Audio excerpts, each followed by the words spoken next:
Yay, I did it. It's always a surprise to me. Um, the lighting is fantastic in this film. There were some stills, so when I kept looking, I'm like, everything's so dark, I can't see your beautiful work. That's Have always. you have you seen the document in the American cinematographer Oh, I didn't. I usually check Greg that source. I didn't this time. Oh, and damn. Go look Greg at it. Fraser? It's just been released. It's online, and Greg Fraser did this beautiful book with the set pictures and his lighting plans. And Oh, it's just a beautiful yeah, it's a beautiful tribute to everybody's work in that it's like 130 some pages. Yeah, you should check it out. I'll It's definitely look The, at. I love looking at look, people's work. I love it. the engineering of that set alone is absolutely a testament to the art directors and Patrice and Tom Brown, because it is extremely complicated, that build to Mm. that set, yeah, and the dome was absolutely stunning. Yeah, the details of like because too there's still sand here. I mean, you're still working yeah. with these elements and like inside. So this is a build. How This many is a Yes. stages build. did you have? This is a build on stage 5 at Origo Studio. That was built in Budapest, Hmm. and it's a 360-degree set. And it's the communal eating room, so that's where they eat. And it was inspired by a pigeon, old like Iraqian pigeon sheds, I would say, pigeonnière. I don't know in English how do you say that, but those Yep. shapes. I was just like in love with those shapes. So playing with that, being inspired, influenced by that, and then bringing in the Siege Bar more ziggurat architecture lines. Yeah, we had fun doing You it. know, we built like 300 carpets for this show. I know you don't see them, but they're actually there, Oh, really? and Yeah, you over see them. It's very 200 hard to see. amazing cushions for all these people to sit on, Oh, right. and Yes. amazing elements of food. You know, Yeah. I will say that it's funny.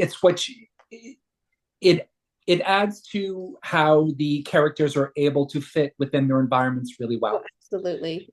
I mean, Um, but everything just blended so beautifully, and they really worked. Mhm. This yeah. movie had 40% more stage build than part one. Oh, wow. So a lot more. I mean, Yes. More. were you happy about that to be inside more? Yeah, well, yeah, absolutely, And absolutely. control it. From I mean, control over your no, of sets. I mean, yeah. course, of course. And So then that was built on stage 3. I love this. I love the reflection. I love like the simplicity of the lights and like this Mm, is such a gorgeous, And it gorgeous. reflects the volume and the bigness of how much water there actually is. You yeah, actually feel that, Yeah. and it's gorgeous.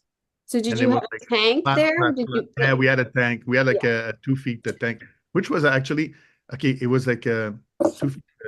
2 feet. No, actually not. It was. I'm lying. It was 18 inches deep, and which was funny is that we had 3 lifeguards on standby during those shoot days. All Well, right, people can drown in an inch of water. I'm a you mom. you I can know. trip, I knock know. your head, drown on Yeah. the. But it People was get silly. and it was like super like mirror like calm like Yeah. and then when they drop the water of Janice, it makes like Such a beautiful ripple. For sure. Yeah, sound wave. Yeah. it's beautiful. Um, here are now this is the fabric you're speaking of. The Yeah. yeah, yes, So Easton. so this is what was amazing about this too, was these sort of little shelters were built with adjustable arms. So everything could contract or expand depending on the size that they wanted that day, how Mm. high they wanted it to be, did they need Mhm. it to get lower? And that fabric, was built with elastics in it so that it breathed with the wind. And I will say that in order to get that color of that fabric, which was a 3-ply, we took a rock from Jordan and we shipped it to New Zealand so they could match the color. Oh, wow. And they matched that color of that pink so beautifully into the rocks of Jordan that it blends. And it really adds to the beauty of how they can hide in the desert. Speaking of matching the color, there's on this set, it's the, I don't know if you've got the picture or not, but in the reverse, it's the entrance of the cave where the Jessica is going to drink the water of life, and that the obviously there's a real rock formation in Wadi Rum, but the whole facade, the entrance of that cave was all like sculpted and built and really like followed the lines of the existing rock to create an entrance.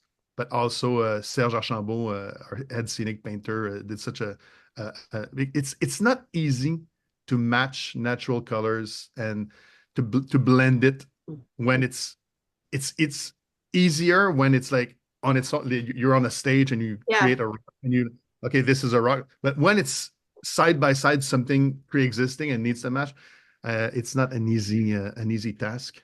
Also for the sculptors, I think kudos for the Jordanian sculptors and Serge for that one. How big were your teams on this? I mean, how many? I mean, as far as art directors, and did you have assistant set decorators? And yeah, absolutely. It's a huge team. I had Tom Brown, a supervising art director, Tibor Lazar, senior art director. I had Roni Verday. I had my God, 1, 2, 3, 4. I had like 9 art directors in total, plus art director, plus an art director in a senior art director, Felix in Jordan, and 2 standby art directors as well for first unit and second unit, Fred and Philippe. Yeah, it was a big team. And then you've got your set designers, and then you've got assistant art directors, and then you got your construction, your molders, your carpenters, and it's like a team of like hundreds of people. Shane, did you have we had a crew of about 30 people in Budapest. We had a really great model maker shop, great paint department, and great sewers and fabric manipulators. And then I had a really wonderful team of about 24 in Jordan and a team of about 16 in Abu Dhabi. And I brought some crew with us to Italy. So, each place we were very, very well supported. And everyone just really loved being part of the team of this show. Because I will say that Denis and Patrice create such an amazing environment to be able to collaborate and have ideas, and it's not often that you get to experience that, because when you're allowed to collaborate and expand on ideas, it creates such a great thing instead of being kind of my way or the highway. I just think there's so much beauty. Like at the end of the day, I don't know everything. So I love when people bring ideas to the table and that we can expand on that. And that came from the top down. Yeah. I mean, it's so great when people let you do your job. You know what I mean? The trust is there and they let you do it and you build off of that. You build, It comes from the top. It comes from Denis. He allows us to dream and to push our limits, to challenge ourselves and propose things. And it's a great environment to be in. Absolutely. I did want to ask, because there is a lot of sitting and squatting in these things, about all of the tufts and everything that you had, Shane, for the people to live on, like what their sofa is, like. Well, the reality is everything has to be made with their hands. Everything, when you look at something that's in the environment, it's how was it made? How do they do it? And what is their life? And, it really was in their houses and preparing food as groups and stuff, The fabrics in this show were absolutely beautiful, I will say. And everything had texture, everything had life.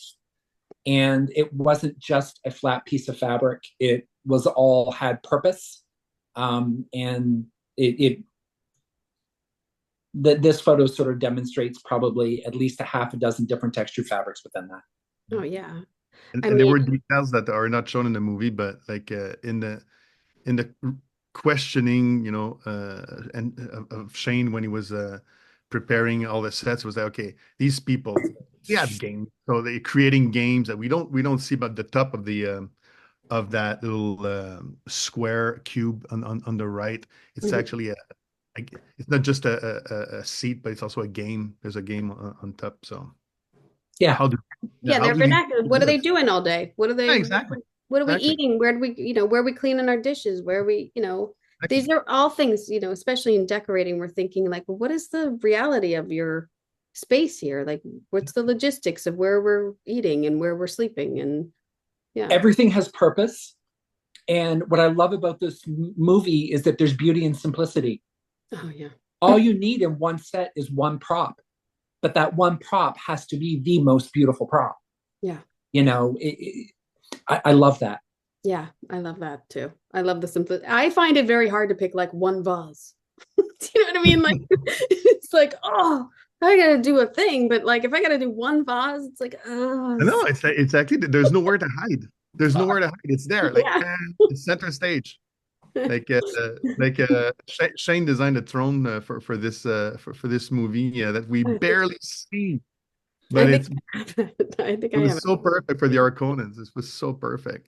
Oh, that was fun. That was a fun one. This I want to know, because I think I don't know. I want to know how much of this you built, because it was a big piece of machinery, but they're running by it, and I'm like, and they're hiding behind it, and yeah, that was like on working with Denis.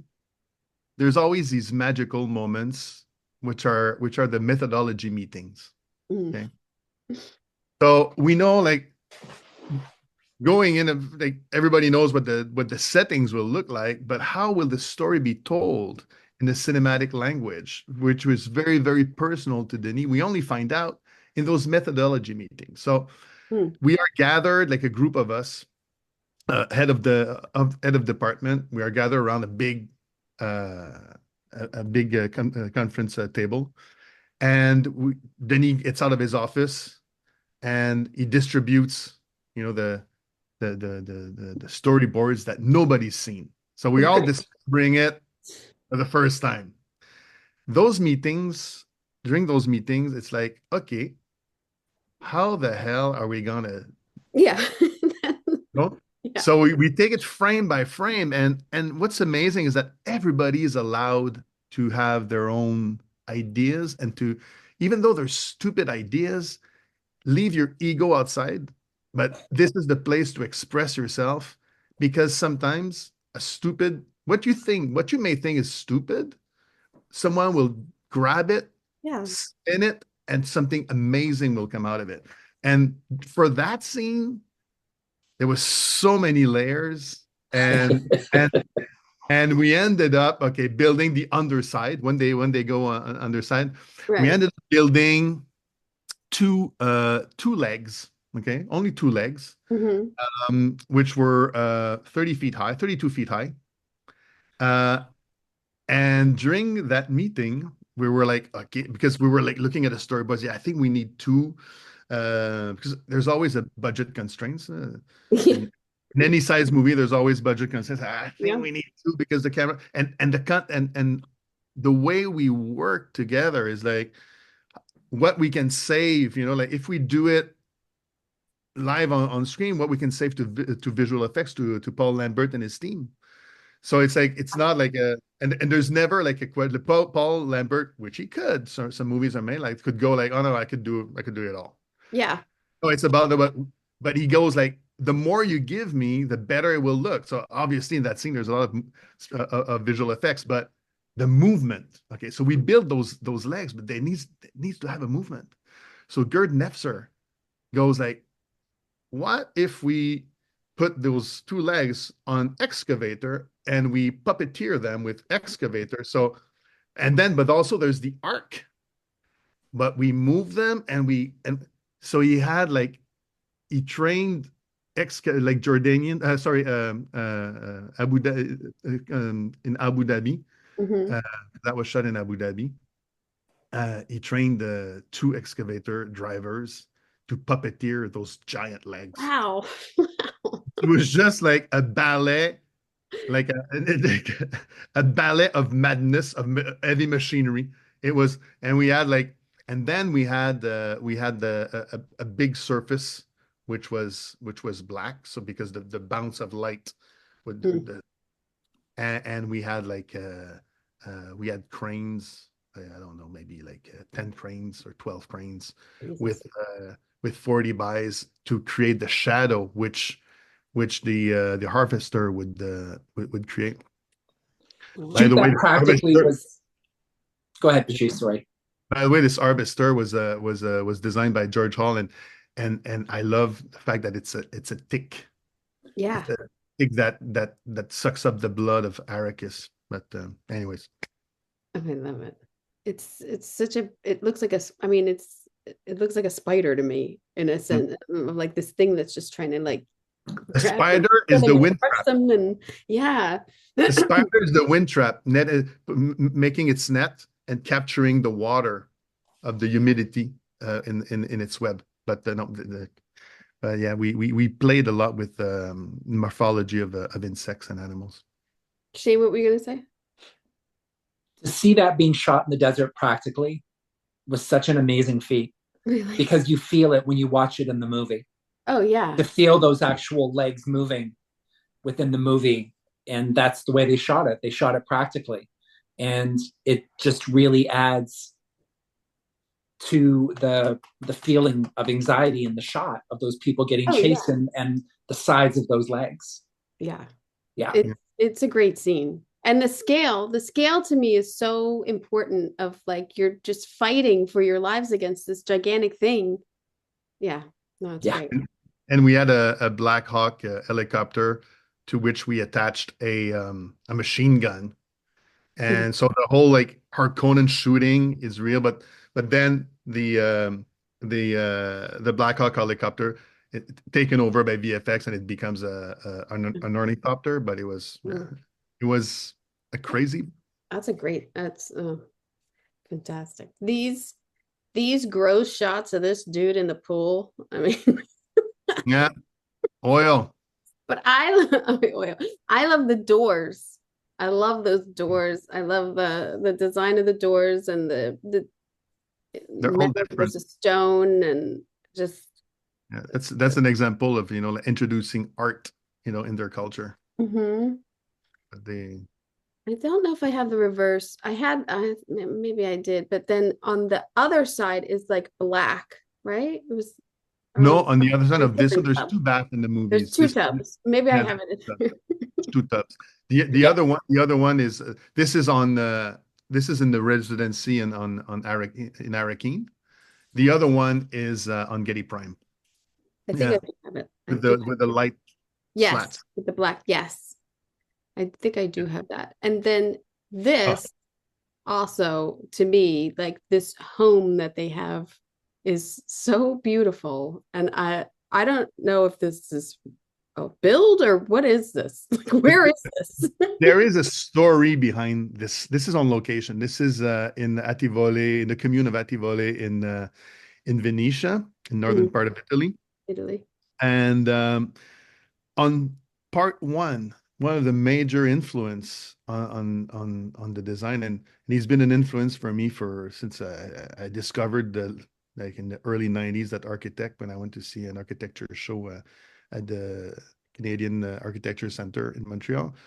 His name is Carlo Scarpa. So Carlo Scarpa was a huge, influence on the lines, on the steps, on the all of that for Dune Part One. And for Dune Part Two, when I got the script, there was I was super happy to see that, right now we are going to explore Kaitan, which is the imperial planet. I said, what if just like in any like imperial civilization, like let's say the Romans, when in the times of the Romans, when they conquered multiple, Yeah. places around the world. We can't say countries at that time, but when they expanded their imperialism, the influence of the architecture and the arts showed in those culture. When the more the Arabic more culture conquered Spain, well, you see the menace of so in that same way, I thought, what if we would shoot the Imperial Planet, the gardens, and some of the sets in the Tomba Brion in Tivoli, which is a masterpiece made by Carlos Scarpa. It's his last work. He died while he died in Japan, but while this was being built. So this is his last work. And I thought it was a way to pay tribute, to pay homage to the master who influenced, me, but also the whole universe of Dune.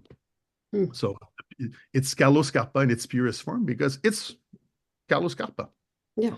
I mean, it's gorgeous. It's a gorgeous place, but then you need to give it somewhere. You need to give it something. You need to exactly. And that's where Shane comes in. Yeah. He goes, what if? Are these real or are these builds? We built these. Yeah. And they were, based on Italian design, and they fit the environment so well. And they were very complicated to build because it was all leather inlay, a lot of hand painting, a lot of pounded metal, but they just sat in that environment so well, and they were just absolutely perfect for her. We're talking about a desk and chair and in the room and desk, chair, credenza. There's also a couple of screens. It was all built, and it really does just sit so naturally in the environment. Yeah. Yeah. The color. Sorry, go ahead. No, I was just saying that you're still in your color tones. Like everything's so meshed well together in these natural palette that you have. Again, we built these in Budapest and shipped them to Italy. And so getting the color and everything right on these things, like if you would have actually had that white leather, the color of the white leather, it just wouldn't have sat. The amount of work and color grading that goes into that is massive, and it just sits so perfectly. Yeah, it's beautiful. Yes. Beautiful. And then this with these low ceilings. I mean, there's a lot of low ceilings in the sets. Yeah. A lot of, obviously they're well, this I'm happy that you picked this image, Kim, because this is a set that we built on stage in Budapest. But again, it is inspired by all the steps for the ceiling by Carlos Scarpa, and it's made as if the whole room is made out of wood, as if it was sculpted in one piece of wood. So all these cubes, and this set was also had to play in two ways. This is the tea room of the emperor, but there was also a Moyem's office on Kaiten, and for that the ceiling was jacked up, and so it was a transformer set basically. And then is that a window in the back, or is that absolutely light? It's a window. It's a window. Yeah. There are two in that room, one on the right, one in the back, on the back wall. Do you have such a language, like even on the some of the mats before, of all of the like just blocks, like there's like the flooring, this here that they're sitting on, and then you're saying the relief of the blocks in the back and the square pads to sit on.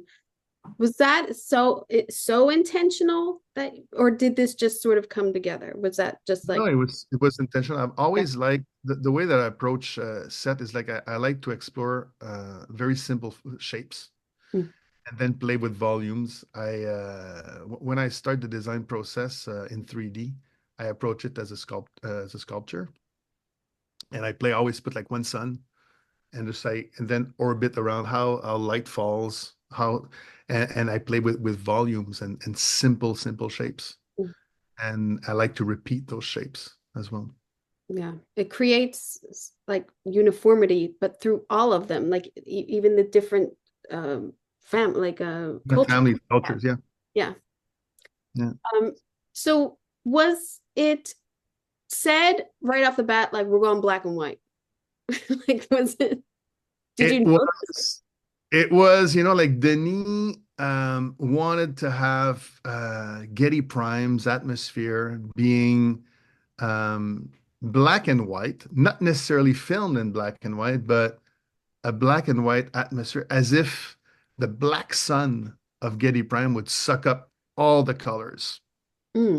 And like so in the conversation afterwards, at first I was going to play with very limited range of colors, black and grays and whites and then play with the sheen.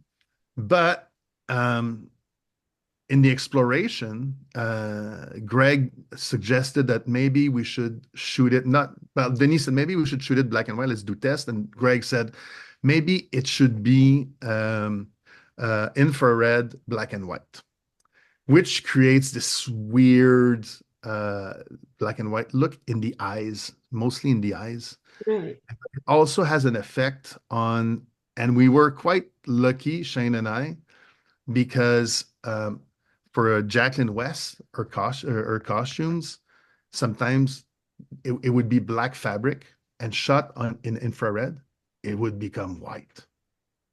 We did so many tests. We don't understand why, because we shot them on stage, outside. We tried different ways, and some fabric would stay black, some would become white. Same thing for Donald Mowat and the makeup. Actors sometimes, like everybody, they have tattoos, so you need to hide the tattoos with makeup. The tattoos would pierce through. Oh wow! Because of infrared. Interesting. Of like, it's crazy. So that, yeah, it created a lot of mind-boggling questions, but for the fabric, it also created like a gift from the cinema god, because it's the veil that Lady Fenring wears from black, it becomes white in the transition, but it's natural. We were shooting that with two cameras side by side, one infrared, one color.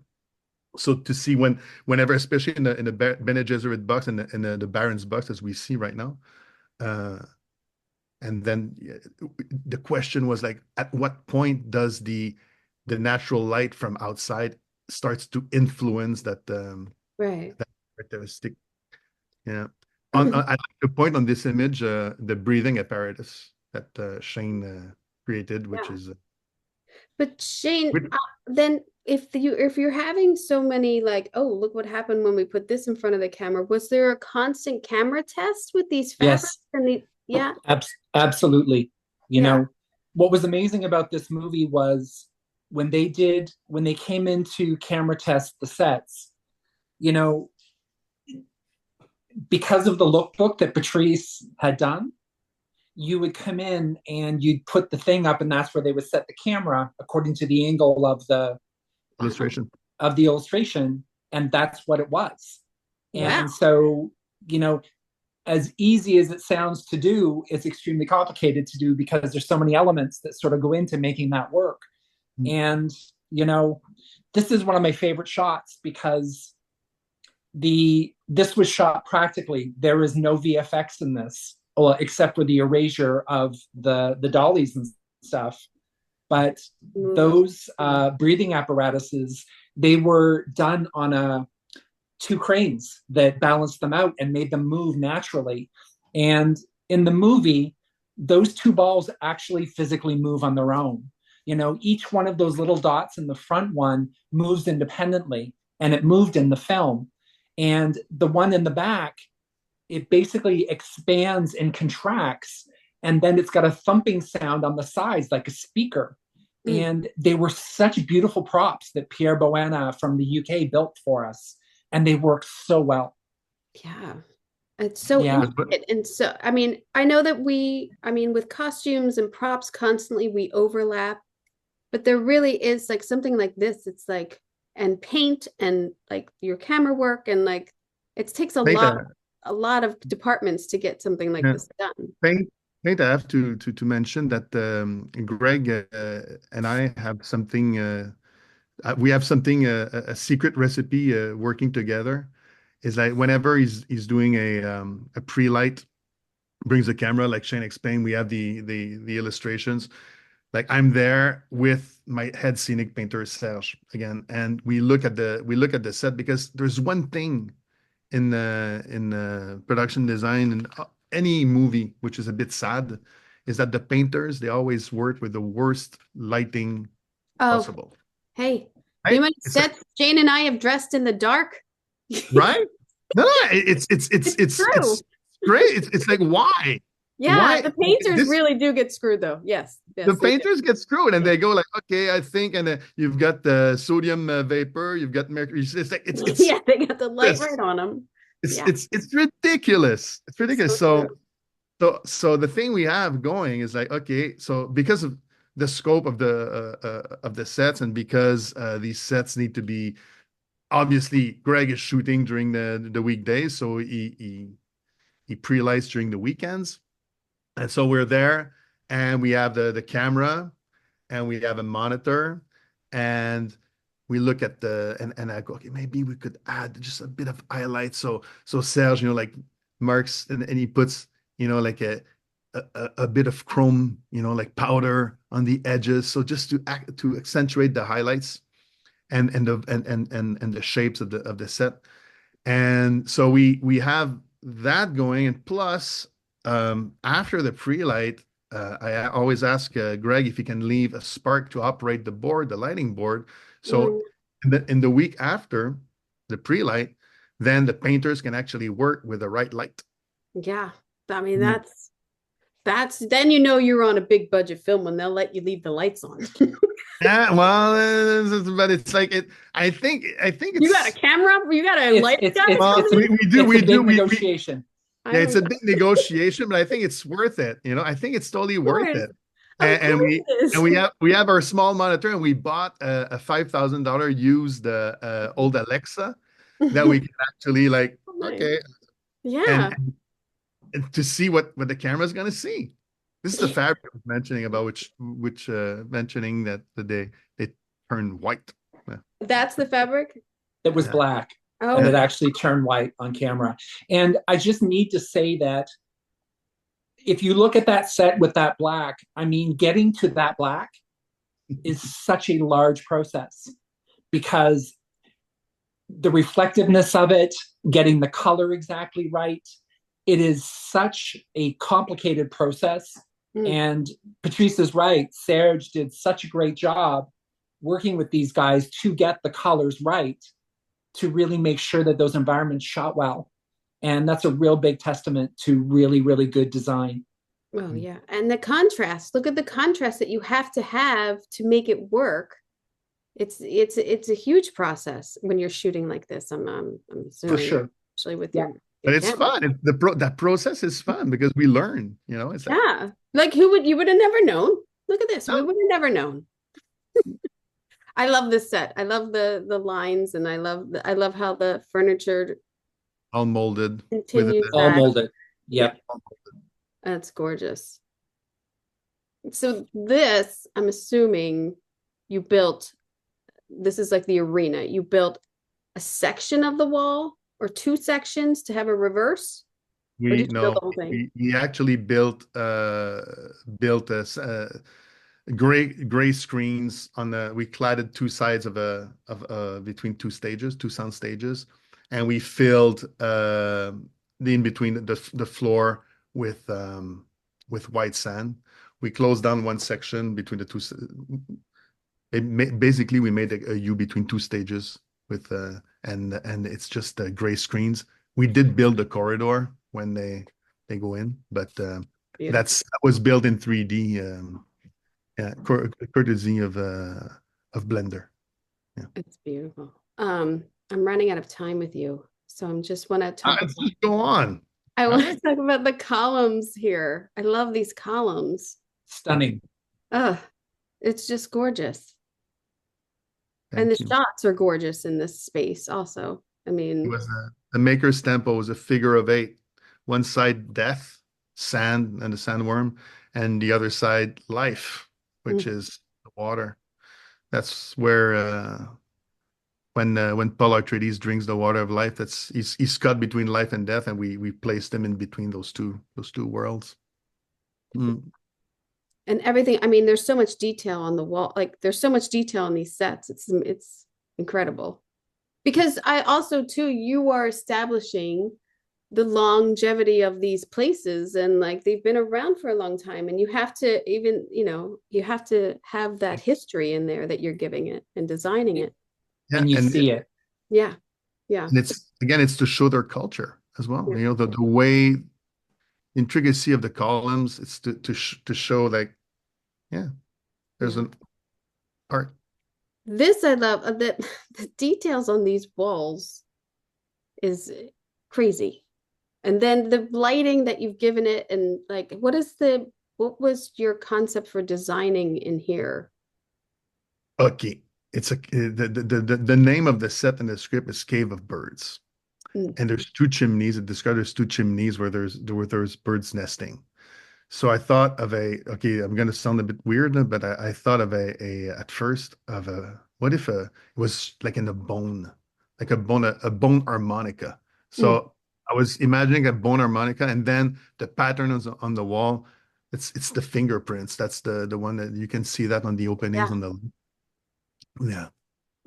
So Tibor Lazar was the art director of this set, and he did a fantastic job. I was so happy. But it's a bone harmonica. This is a build on set. Yeah. The back lot. Yeah. And some of the experiments. And then this gigantic set you have, which is this the throne? I had a close-up of the throne and then I took it out for the wide, but no, it's not the throne. No. This is the Imperial tent.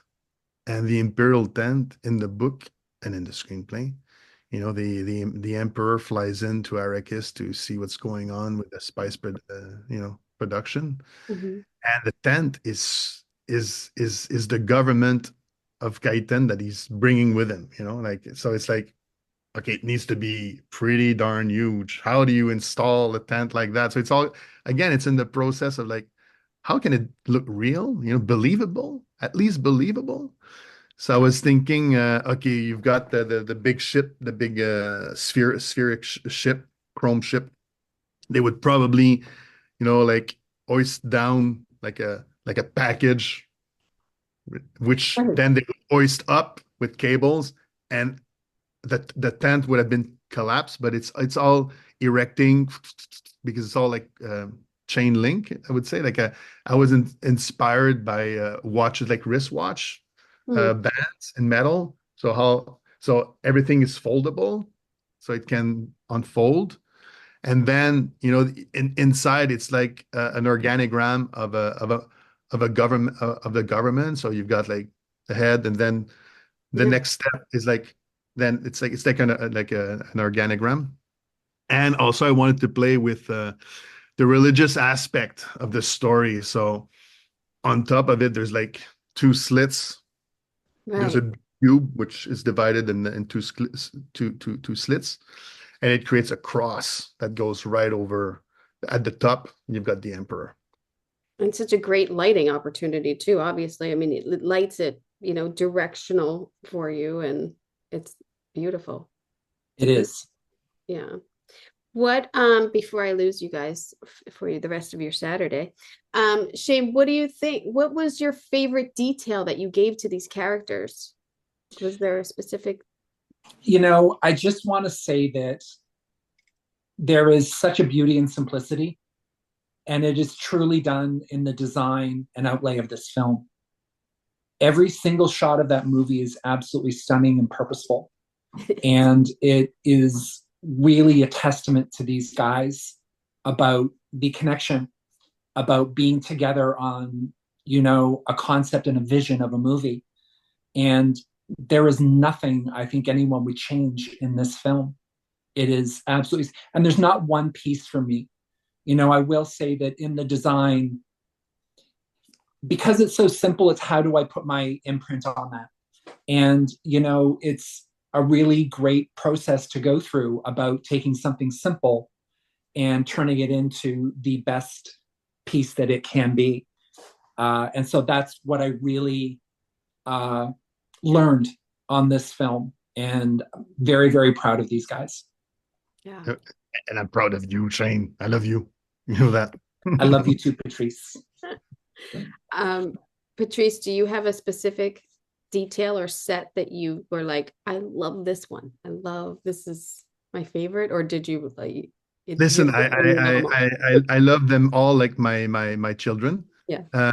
But I had a lot of fun with Getty Prime, I would say. Mm. Getty Prime. I don't know. It's like I had a lot of fun playing with those shapes, which were inspired by septic tanks. Which is like I was driving and I saw some septic tanks. I was like, and he was always saying, Getty Prime, I see a black plastic world.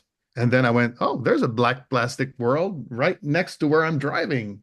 And I said, that's septic tanks. And it's like molded black plastic. Hey, that's kind of, and what's in the septic tank, it's kind of what the Arconans are.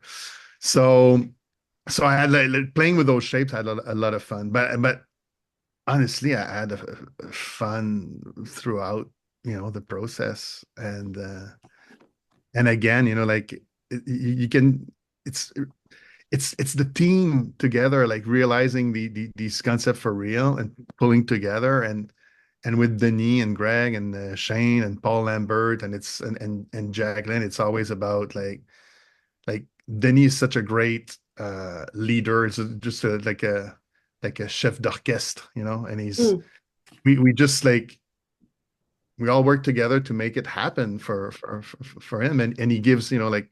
In the end, like the Beatles sang, in the end, the love you take is equal to the love you make. So, yeah, that's a bit that describes the team effort on these movies.